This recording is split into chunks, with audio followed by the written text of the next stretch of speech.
So, this is a big one. The media have absolutely went to town on Tim Sweeney because of what he said about politics in games. And this is actually something I think will resonate with quite a lot of customers, and it's something that highlights the kind of game the media are actually playing on us here. I mean, IGN's initial headline, this one, was quite literally a lie. Then beyond that, he also came out very pro-consumer, without really going into exclusives, which was bizarre. Those are certainly not a good thing. And then also loot boxes, and he really did not have any nice things to say about loot boxes. And this was all at his keynote speech for the DICE conference in Las Vegas. Now, if you're new here, then hello, we're an indie game studio, which actually ties into this video on how you run a company, which should be quite fun. We do 6 game industry news and analysis videos per week, so if you're down for that, hit that sub button, and if you want to help us out with the YouTube algorithm, the like button is extremely helpful. And with that, let's get going. First up, let's cover the loot boxes, then we'll get on to the real spice. So Tim was very clear on loot boxes, saying we have to ask ourselves as an industry what we want to be when we grow up. Do we want to be like Las Vegas with slot machines, or do we want to be widely respected as creators of products that consumers can trust? Customers, actually, is what he said. Now, he said that loot boxes play on all of the elements of gambling except for the ability to pull out money, and that customers, they have a right to actually know what they're buying. And basically, he could not have been more clear. He clearly thinks that they're untrustworthy, that they're anti-consumer, and that they are not what the game industry should aspire to be. I think it's important to call that out because the more industry leaders actually go out and say that, the better. That said, I doubt that FIFA Ultimate Team and gacha games are going to stop anytime soon. Okay, politics. Here is an article from IGN. It's since been changed to this, but, what they published initially is the point here. Look at that headline. That's not what Tim said. That's literally not what he said. That is lying and misrepresenting his statements in order to get a rise out of people. That's not journalism. And what's funny is how lukewarm and reasonable Tim's actual statements were, and how rather than trying to engage with him and have a dialogue and, to be in a good faith, they instead just mined it for drama. And this is something we've just seen across the spectrum. Now, Tim talked about politics in 2 levels, that of the company and that of the art. For companies, Tim said that a company is a bunch of people coming together to complete a mission, and that mission is what is holy to the company. He said that Epic's mission is to build great technology and great games, and that, they can count on their staff to do that they demand their staff to unite behind that, but that everything else that's not the company's mission, well, that's up to individual staff, and the company will respect their personal opinions. He actually referenced the separation of church and state, saying that employees, customers, and everyone else should express themselves freely. To him, basically, it seems that companies and platforms should act as neutral venues for discussion, and that's his goal. And he actually referenced Chick-fil-A's politics, saying that, he said that we live in a world where political affiliation determines what kind of chicken restaurant we can go to. Which, if you think about it, it's inherently just a little bit odd and absurd. So, what's Tim's actual point here? Is it that games should have no politics, as per IGN's original title? Clearly no. His point seems to be that companies should do what they do best, that they should stay on target, and that they've got little reason to be political, and that they should respect the individual opinions of their staff.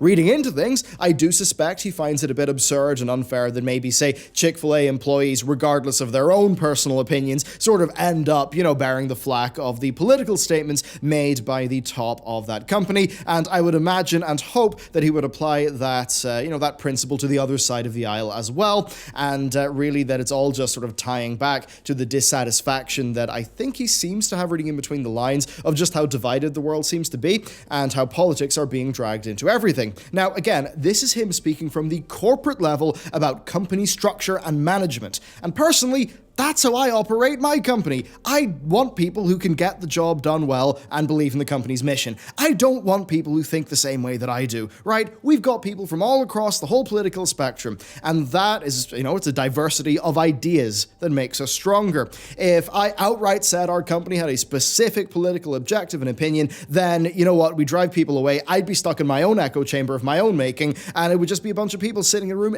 agreeing with each other all day. What's the point of that? That leads to boring art. I think you just need to look at the, sort of the revolution against subtext in media that we're seeing these days, such as, the gaming media losing their minds over the Cyberpunk 2077 trans advertisement, clearly missing the entire point of that thing in the context of the game world in order to just score a quick hit and some clicks against CD Projekt Red.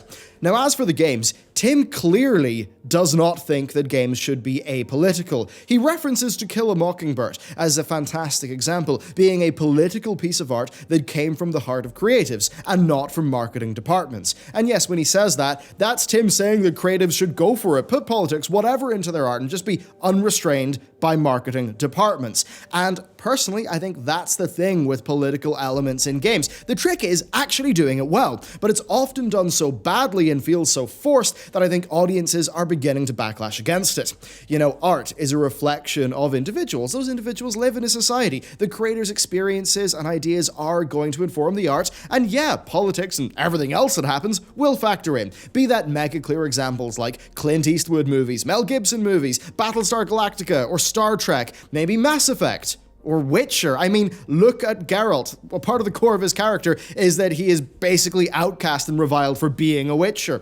I think where people find it less exciting, though, is when it feels like the real world enters the game world, and when you've got scenes that are so on the nose that they feel like they're just breaking the fourth wall.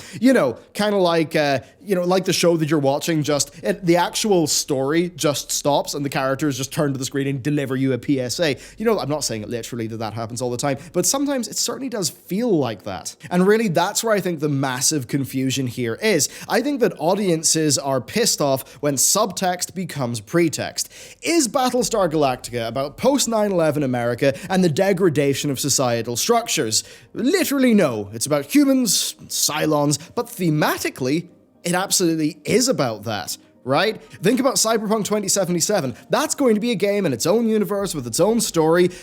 But the themes are undoubtedly going to be political. They sure as hell were in the original Cyberpunk 2020. That is a core of, transhumanism in media. And, they were in The Witcher. They probably will be in 2077, right? Fantastic art often does have politically informed elements and, themes, and that mostly works well when it's subtext. And when the themes are then married to the characters' arcs, and it feels like a good cohesive thing. I think when gaming audiences say they're getting tired of politics in games, I think they're referring to times where it just feels really forced, when the subtext becomes the pretext, usually leading to exceedingly boring worlds and plots, but ones with extremely clear and very easily clapped at political messages. And I think that people actually do like a bit of politics, often I think mostly in the form of contemporary themes and settings that they can relate to, like The Division's commentary on consumerism via its viral outbreak happening on Black Friday. That's a neat enough idea, and I actually do think that will resonate with people, but it's not the core of the game, and the entire game is not about anti-consumerism. Take, say, Star Trek Picard, right? I mean, with that, they've just went, let's make the Starfleet of the far future feel just like the worst of the current day American military-industrial complex.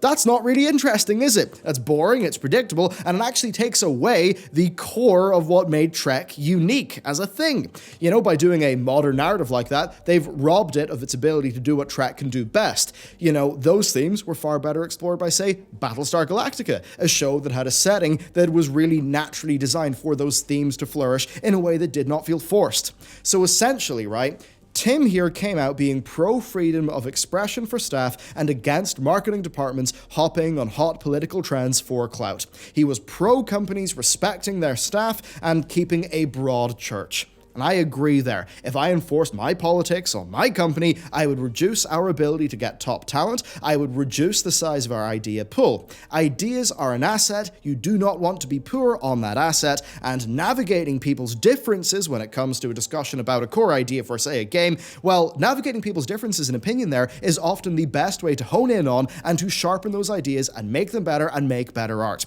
And I suppose one thing to Tim's credit here is that he did draw a line in the sand earlier on. So when when Blizz banned Blitzchung, Tim was pretty clear in saying that they would not have banned him and that they would not do so at any point where he is still the majority shareholder in the company, and that's something that would never happen. So certainly he has said that, and if they ever go against that, then you can take him down with his own words. And generally that's why I like it when people are just very open and clear about what their principles are, because whenever they say that, I mean, they're obviously setting it up so that if they then go against their principles, you can sort of, bludgeon them with their own principles, which I think is pretty good for keeping honesty. All right, so next and finally, and in an odd move from the man at the head of a big exclusivity push, Tim came out blasting consumer adversarial business models. Now, for more context here, this was mostly aimed at the likes of Google and Facebook and the, quote, loss of privacy and freedom that they're responsible for. Now, it very much seemed like he was against situations where users are the product and not the customers, which, I mean, yeah, I do agree with. Now, after that, he then went on to say that publishers should not own customers and that runs counter to the principles of Fortnite, which is a game that is available pretty much on any platform. Now, here's the thing, Tim, I agree with that statement, but also you're growing your platform via exclusives, right? So you are clearly happy to erode that principle. The question here is he doing that for immediate cash, or is that for the greater good? Because Tim has been wholly consistent in his messaging that the Epic Games Store exclusivity is all in favor of forcing lower rev shares, to the middlemen in the industry, and that 70/30 should be a thing of the past. And on that, I mean, I do agree. But again, he's also growing his platform via exclusives, which I don't like. And I mean, they also didn't really invest in, say, customer-friendly platform features to the extent they should have. Now, if his vision of the future is 90-10 splits for devs and, games being platform agnostic, then I'm all there. Obviously, as the head of a studio, that would be good for me, right? I think that, yes, the people who actually put the work in and make the damn game should get the vast majority of the revenue. But also, as a customer of games, I know that the more money that makes it back to studios, and not middlemen, then the more financially viable games will be, even at lower sales volumes, because of the increased efficiency of that market. And that will then make more AA titles viable, and will also make more niche indies viable, which I think is a very good thing, because it would mean more games, and that would be great for the state of the medium. But getting there via exclusives, well, Tim, I think you've ended up somewhat poisoning the well there in how you executed that, and then also in some of your public communications via Twitter, which seemed a little bit aggro, and I really think that that's not in the spirit of so much of what you talked about at this, at your DICE keynote. So I think he has to go back, sit down, and do a little bit of thinking about his own principles and how his running of the company actually meshes with what he said here. Because what he said in his DICE keynote, I broadly do agree with quite a lot. But the thing is, he's still doing the exclusives. Those things are still happening. And I've got to say, I mean, it's a bit of a tricky situation. I do agree with his end goal of, better splits for developers. I would maybe say that perhaps abandoning exclusives would be a good idea, and maybe the longer term play would be to self-fund exclusives, right? Because I think consumers are a lot more okay with an exclusive, like say a Sony one, where, yeah, Sony funded the development of that game from the ground up. Fair enough, you can have that as an exclusive Sony. I think people are more okay with that, and maybe that is what Epic should be doing, instead of, sniping Kickstarters, sniping Fig campaigns, or just, making deals late in the day when, say, Steam has already been announced. I'd hope that that stuff is more a thing of the past, but certainly there is honing in on the Epic Games Store to make it better that they absolutely need to do, especially if Tim wants to be in alignment with the things he espoused at his DICE keynote. Anyway, I would love to know, what do you think about these topics, especially the politics one? I mean, I understand the reflexive no politics in my games, because people don't, we don't want to feel like we're being preached at all the time. We don't want to feel like our characters in our media are just, they're in a scene and then suddenly they may as well look at the camera and just go off in a rant. So I really understand the tiredness with that happening in a lot of media, and I certainly do think that a lot of stuff's got very boring and sanitized and safe, and that's really not that good. But I also think that politically driven narratives are extremely interesting, like Battlestar Galactica is one of my favorite shows ever, and it's not like I even agree with everything in the show either, but it's just take Star Trek. I love Star Trek, but I don't necessarily agree with Gene Roddenberry on a lot of topics. But, you know, I want those things to be sort of exactly what they're meant to be and not be this, like, watered-down, modern, safe version. And I think that's the thing, especially with the preachiness angle, that's sort of getting to people. I mean, it's an interesting situation, and honestly, if we were to start talking about the next generation versus Star Trek Picard, we would literally be here all day, and I don't think, I mean, I've got a meeting in an hour, so I don't have time for that, and I'm sure, sure we've all got better things to do. So I'm going to leave it here. Let me know what you think, though. I would love to hear. Thank you for watching, and I'll see you next time.